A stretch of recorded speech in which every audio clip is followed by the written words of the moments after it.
आज आम्ही ज्या घरामध्ये राहतो, ज्या लोकांच्या मध्ये राहतो, आज किती लोक आहेत की आम्ही जिवंत राहावं असं त्यांना वाटतं. हा आमच्या समोरचा सगळ्यात मोठा प्रश्न आहे की किती आमच्या जवळचे लोक आमच्या जिवंत राहण्याविषयी देवाजवळ प्रार्थना करतात.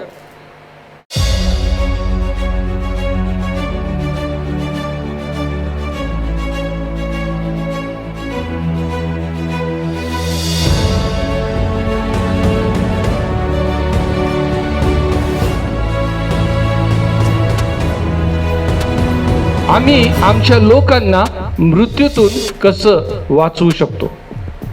आज ज्यावेळेस मगाशी एस्ते सिस्टरने ज्यावेळेस एनकरेजिंग वर्ड ज्यावेळेस दिलं, त्यावेळेस मला परत एकदा कन्फर्मेशन मला मिळालं की ते म्हणजे की हे वचन हे खरोखर आज तुमच्या आणि माझ्यासाठी आहे.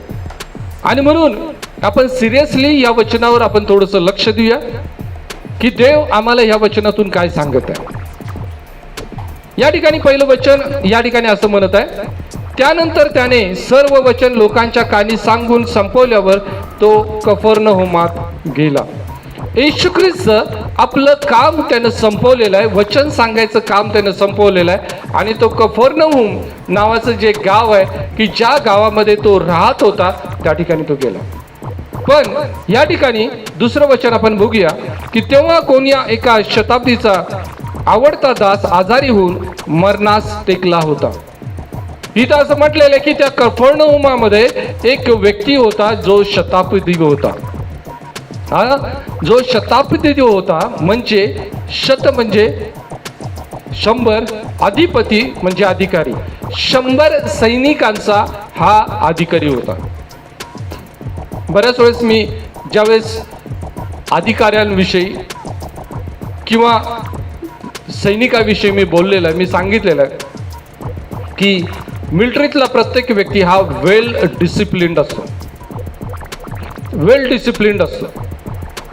आणि ज्यावेळेस आम्ही ह्या शताब्दीविषयी बघत आहे, इथं असं म्हटलेलं आहे की त्याच्या सैन्यातला नाही तर त्याच्या घरातला एक त्याचा आवडता दास म्हटलेला आहे, तो आजारी पडला.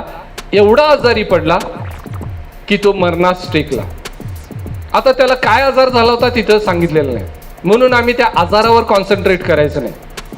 कारण का कोणता आजार मरणाला माणसाला घेऊन जाईल हे सांगता येत नाही. पण आम्ही त्या आजारावर आम्ही विचार करणार नाही, आम्ही त्या मरणावर आम्ही विचार करणार आहे.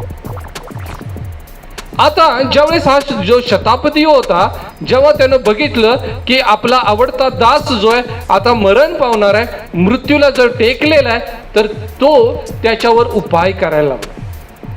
त्याला वाचवण्याची त्याची धडपड सुरू झाली. आज आम्ही ज्या घरामध्ये राहतो, ज्या लोकांच्या मध्ये राहतो, आज किती लोक आहेत की आम्ही जिवंत राहावं असं त्यांना वाटतं. हा आमच्या समोरचा सगळ्यात मोठा प्रश्न आहे की किती आमच्या जवळचे लोक आमच्या जिवंत राहण्याविषयी देवाजवळ प्रार्थना करतात. जसं मी सुरुवातीची घटना मी तुम्हाला सांगितली, त्याचबरोबर मी एक दुसरी घटना मी तुम्हाला सांगू इच्छित आहे की काही वर्षापूर्वी म्हणजे 2-3 वर्षापूर्वी माझ्या बहिणीचा म्हणजे रजनी सिस्टरचा ॲक्सिडेंट झाला. तिचा मुलगा ड्रायव्हिंग करत होता आणि पहाटेचा हा ॲक्सिडेंट झाला.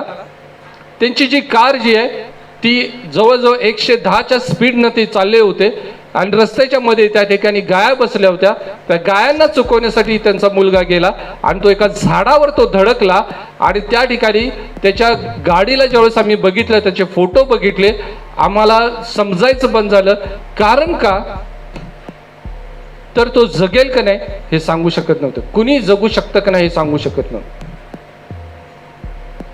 पण त्यामध्ये कोणालाही थोडीशी दुखापत झाली पण कुणीही मेला नाही. हा जो ॲक्सिडेंट झाला, ह्या ॲक्सिडेंटमध्ये जर बघितलं तर कारचं एवढं नुकसान झालेलं नाही आहे, काही झालेलं नाही, पण त्या ठिकाणी 3 जण कारमधले होते ते सगळेजण त्या ठिकाणी मरण पावलेले. हा फरक काय आहे? ॲक्सिडेंट, एक ॲक्सिडेंट आम्ही बघतो की असा आहे आणि एक ॲक्सिडेंट असा आहे की तो असा आहे. ज्याच्यामध्ये एकाने आपला पूर्ण परिवार गमावला, एकाने परिवार आपला वाचवला. काय अशी गोष्ट आहे किंवा काय घटना आहे याच्यावर आम्हाला विचार करणं गरजेचं आहे. आणि जर विचार करायचा आहे तर आम्हाला ह्या शताब्दीला बघणं आम्हाला खूप महत्वाचं आहे. कारण का ह्या शताब्दीनं आपल्या नोकराला वाचवण्यासाठी काही तर केलं. काय केलं त्यानं? तर या ठिकाणी वचन आम्ही बघतो, त्या ठिकाणी आम्हाला दिसतं, मग त्याने येशूविषयी ऐकून यहूद्यांच्या वडिलांना त्याच्याकडे पाठवून तू येऊन माझ्या दासाला वाचवावे अशी त्याला विनंती केली. त्यानं काय केलं? येशूविषयी त्यानं ऐकलं. आज आमच्या जीवनामध्ये जर सगळ्यात मोठा प्रॉब्लेम काय आहे, तर आमच्या जीवनातला सगळ्यात मोठा प्रॉब्लेम आहे की आम्ही येशूविषयी ऐकतो, पण काय ऐकतो हे आम्हाला माहित नाही. आम्ही ऐकतो येशूविषयी, पण काय ऐकतो हे आम्हाला माहित नाही. का? त्याचं कारण मी तुम्हाला सांगतो. परत त्या ठिकाणी दोन भाग आहेत, एक आत्मिक भाग आहे आणि एक शारीरिक भाग आहे. आमच्या दिवसाच्या 24 तासामध्ये आम्ही शारीरिक जीवनामध्ये आम्ही जगत असतो, आमच्या आत्मिक जीवनामध्ये पण आम्ही जगत असतो. शारीरिक जीवनामध्ये लोक, आमच्या अवतीभोवतीचे लोक शारीरिक गोष्टी बोलत असतात, शारीरिक गोष्टींची देवाणघेवाण होत असते आणि याच्यामध्ये आमच्या 24 तासातले बरेचसे तास त्या गोष्टीमध्ये जातात. दुसऱ्या बाजूला आत्मिक गोष्ट आहे की ज्यामध्ये आत्मिक लोक कमी आम्हाला भेटतात आणि त्या ठिकाणी आत्मिक लोक कमी भेटल्यामुळं आम्हाला आत्मिक गोष्टी कमी ऐकायला मिळतात, किंवा काही वेळेस नाहीच्या बरोबर असतं. जर आमचं शारीरिक ऐकणं जर इथं असेल, आमचं आत्मिक इथं असेल, तर हे जे आत्मिक इथं जे आमचं जे आहे ते काहीही काम करणार नाही. कारण शारीरिक गोष्टींनी आत्मिक गोष्टीवर काय केलेलं आहे? झाकण घातलेलं आहे, त्याला पांघरलेलं आहे. ज्यावेळेस आम्ही येशूविषयी ऐकतो तर आम्ही ते किती वेळ ऐकतो? आमच्या दिवसभरामध्ये 24 तासामध्ये आम्ही येशूविषयी किती ऐकतो हे खूप महत्वाचं आहे. आज तुम्ही आणि मी जे काही आहे ते केवळ एकाच गोष्टीवर आहे, आम्ही येशूचं किती ऐकतो त्याच्यावर आम्ही आहे.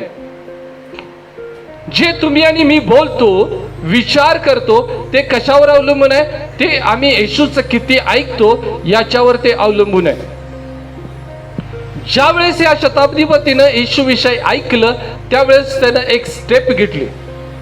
काय? आम्ही आमच्या जीवनामध्ये ज्यावेळेस येशूविषयी ऐकतो, आम्ही आमच्या जीवनाची पावलं त्या रीतीनं टाकायला सुरुवात करतो का?